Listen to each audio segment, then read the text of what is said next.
বন্ধুরা, ভোলে বাবা পার করেগার আজকের পর্বে প্রথমেই দেখা যায় চৈতি সাক্ষ্যকে বলছে যে তুই ঝিলের জন্য কি উপহার কিনেছিস।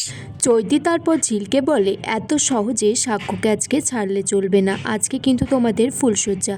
ঝিলকেও জিজ্ঞাসা করে তুমি কি দিচ্ছ সাক্ষ্যকে। ঝিল তখন বলছে আমার কাছে অত টাকা কোথায়। সাক্ষ্য তখন বলছে ঝিল তো নিজেকেই আমায় দিয়েছে, ওকে আবার কি দেওয়ার আছে। চৈতি তখন বলছে সেটাই, তোমরা তো একে অপরের জীবনকে সমর্পণ করেই দিয়েছ। সুদর্শনের সাক্ষ্যকে বলছে এতদিন তোমাদের মধ্যে ছিলাম, খুব আনন্দ করেছি, ভালো লেগেছে। সাক্ষ্য বলছে ছোট মা আমাদেরও খুব ভালো লেগেছে তোমরা আমাদের সাথে ছিলে। ঝিল তখন সুদর্শনাকে বলে আর কটা দিন থেকে যাও ছোট মা। তখন সুদর্শনা বলছে থেকে গেলে খুব অসুবিধা গো, আসলে ওই বাড়িতে বয়স্ক দুজন আছে যারা আমার উপর নির্ভর করে। সুদর্শনা তখন বলছে চলো আমরা সবাই এবার বাইরে যাই। তখন চৈতি নাটক করে বলছে আমার মাথাটা ঘুরে গেছে, বলছে সে খাটে বসে গেছে। তারপর সাক্ষ্য বলছে তুই একটু বসে যা এখানে, আমার মনে হচ্ছে তোর কিছু সমস্যা হচ্ছে, বলে তাকে একটা ওষুধ দেয়। চৈতি সেটা খাই, খেয়ে বলছে আমি এখনো হাঁটতে পারবো না, হাঁটতে গেলে যদি মাথা ঘুরে পড়ে যায়। ঝিলও তখন বলছে যে চৈতি ম্যাডাম আপনাকে কি একটু জল এনে দেবো। তারপর ঝিল জল আনতে গেলে তখন চৈতি সাক্ষ্যকে বোঝাচ্ছে যে ঝিলের কাজলে হয়তো তেলে ভাবটা বেশি ছিল, তাই জন্য হয়তো গলে গেছিল বা কিছু একটা হয়েছে, আমি জানি না কেন হয়েছে সাক্ষ্য। তারপর ঝিল যখনই জলটা নিয়ে আসে তখন চৈতি নাটক করে সাক্ষ্যর গায়ে পড়ে যায়, আর ঝিল সেটা দেখে বলে যে আপনার যদি খুব অসুবিধা মনে হয় আমরা তো পাশের ঘরে আছি, আমাকে বলবেন।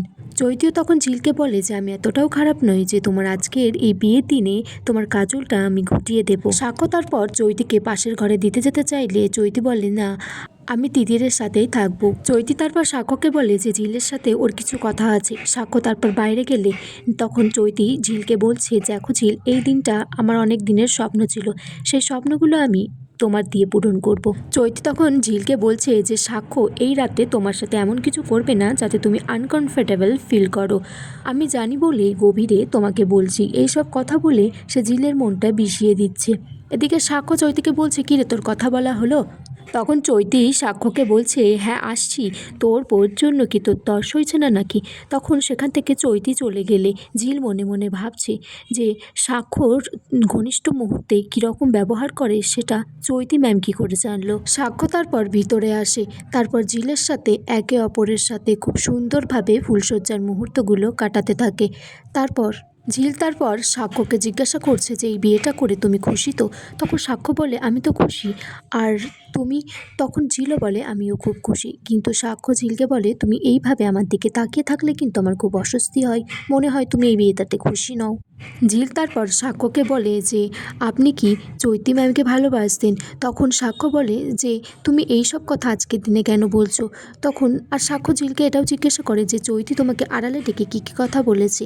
তখন বলেছে একটা কথা মনে রেখো ঝিল, আমার ব্যাপারে সবটা না জেনে আর আমাকে আগে প্রশ্ন করবে, জেনে তারপর তুমি সিদ্ধান্ত নেবে। সাক্ষ্য ঝিলকে বলে তুমি আর একটা কথাও মাথায় রেখো, সব সময় লড়াইটা কিন্তু তোমাকেই লড়তে হবে, হয়তো আমি তোমাকে পাশে থেকে সাপোর্ট করব। আর একটা কথা, আমার এই বাধ্যবাধকতা বউটা দেখে একদমই চেনা যাচ্ছে না, সেই আগের ঝিল কোথায় গেল। ঝিল তখন বলছে কেন, আমি কি সবসময়ই অভদ্র অসভ্যই থাকবো। তখন সাক্ষ্য বলছে হ্যাঁ একটু থেকো, কারণ আমি কিন্তু সেই অসভ্য অভদ্র মেয়েটাকেই ভালোবেসেছিলাম। সাক্ষ্য তখন ঝিলকে বলে আমি কিন্তু তোমাকে এতটা সভ্য আর দেখতে চাই না ঝিল, আমি তোমাকে একটু অসভ্যই দেখতে চাই, আর সবসময় কিন্তু লড়াই করবে, এটাই আমার ভালো লাগে। আর এখানেই আজকের পর্ব শেষ হয়ে যায় বন্ধুরা।